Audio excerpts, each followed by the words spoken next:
Hey, what's up, everyone? Dragon back again, here to tell you that you should be reading The Hand of Dinotopia.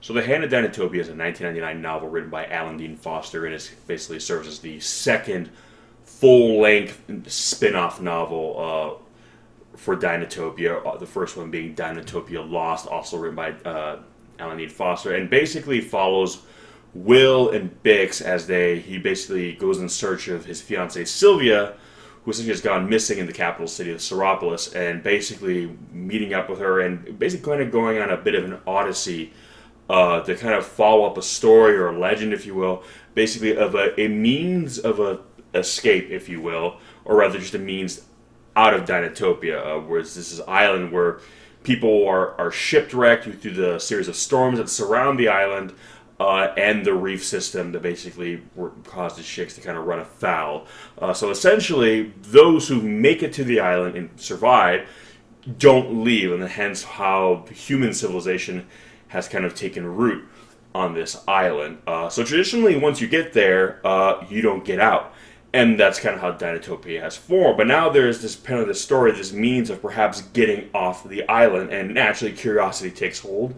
And Will, having been someone who, in his lifetime, came from the outside world, not having been born in Dinotopia, is curious and eager to kind of see if it's all true, and basically kind of takes them on this kind of exciting and really kind of well-written adventure to where they ultimately find this, potential means of getting off the island. Not necessarily to leave Dinotopia, but more or less to kind of satisfy a curiosity, really. But kind of along the way, you see this incredible adventure they undergo. You see kind of, the perils they face, kind of it, and also showing you the beauty of this civilization, of this, kind of microcosm of a world. And you kind of realize that even if they do find this means of leaving Dinotopia, who would honestly really want to? And if you are someone who came from the world beyond Dinotopia, you might realize then that you're better off where you are, that the journey in which you undertook to find this means of getting off the island, regardless if it's your ultimate goal or not, would kind of prove to you that you are in a far more incredible an amazing place than anywhere this exit point could ever lead you.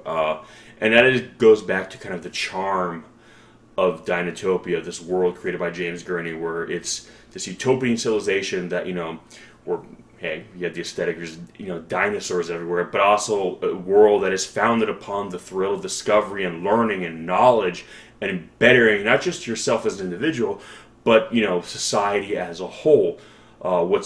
Finding out what's best for the individual as well what's best for the population at large. It's a society that exists and thrives by helping itself out, by helping each individual member within it. So you experience that alone, plus the wonder you see, seeing things and experiencing things that you could only experience in Dinotopia.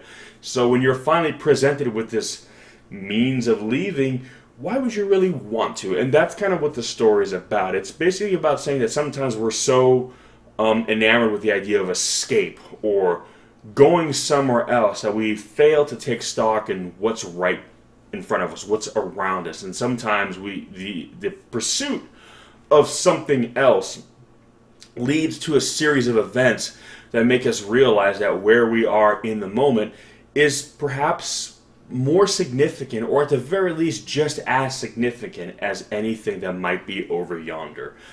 So not to say that, hey, it's not good to travel, to explore, but sometimes what you're looking for might already be there. And we kind of touched upon this a little bit in Dinotopia, The World Beneath, but this is kind of showing you, like, to find a way to leave a place that has been considered unleavable, basically, you undergo a grand adventure that you could only have in this place, and in doing so realizing that you can grow and become the kind of person that you can become in Dinotopia only in Dinotopia, and making this place even more special than it already is. So again, it is the thrill of discovery on the surface, but in actuality it's the thrill that comes in search of the discovery, and the thrill that you could only get by already being in the place. That most adventure stories are about discovering. It's kind of funny. You look at a lot of these, old adventure stories about finding a lost world. What it would be like to see a world filled with dinosaurs and ancient civilizations. And here, the whole story takes place in such a world, and is about finding a means to leave that world for a world that, by comparison, is really mundane. So it's a very interesting kind of role reversal on the classic adventure story, and kind of what a world like Dinotopia would deem as an adventure story, and that is leaving Dinotopia, whereas for the rest of us, the adventure is going to Dinotopia. So it's kind of an interesting dynamic of what to us might seem exotic and foreign and, otherworldly. To those who grow up in it, it's, Wednesday. And the idea of leaving that, utopian civilization is the exotic concept. So it's a bit of a role reversal, but also kind of goes to show you that what is exotic to us is maybe exotic because it is the other. It has that X factor, whereas people who live in this exotic place, it's just home. But for someone like Will, who's lived in both, he kind of realizes, not that he was anxious to leave, but really comes to understand that he is fortunate to be in a place like Dinotopia because he will grow into an individual that you can only become in Dinotopia. And that he could live, 7 lifetimes on the outside and never become that person in the one lifetime that he has to spend in this very kind of miraculous and wondrous world. But basically, yeah, that's kind of the story in a nutshell. It's pretty streamlined, but it's a very, very fun story, and it shows a lot of really great depth and maturity of these characters who we've been kind of following through the James Gurney's books, and kind of seeing a bit more of an adult side to them here, as now the focus is really put on Will, and really seeing how he's kind of blossoming into a young man and kind of really, really coming into his own, and in a way stepping out of his father's shadow a little bit. So it's a great evolution of his character. And it introduces some other characters as well. There's a kind of a grumpy, a little bit of a male Protoceratops character that kind of not take the place of the character of Bix, but he's an interesting character, and one I really enjoyed while reading the story. But anyway, The Hand of Dinotopia.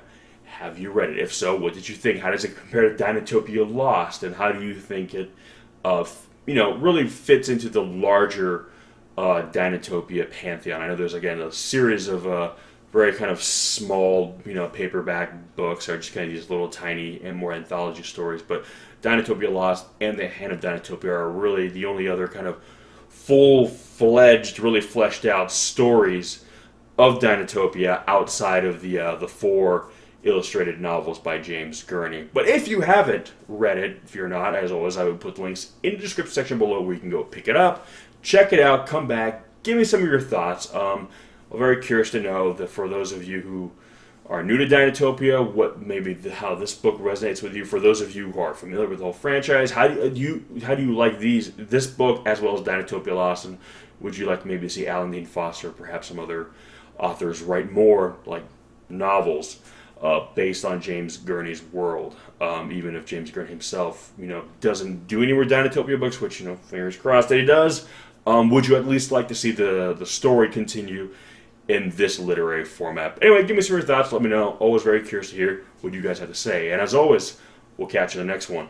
Peace!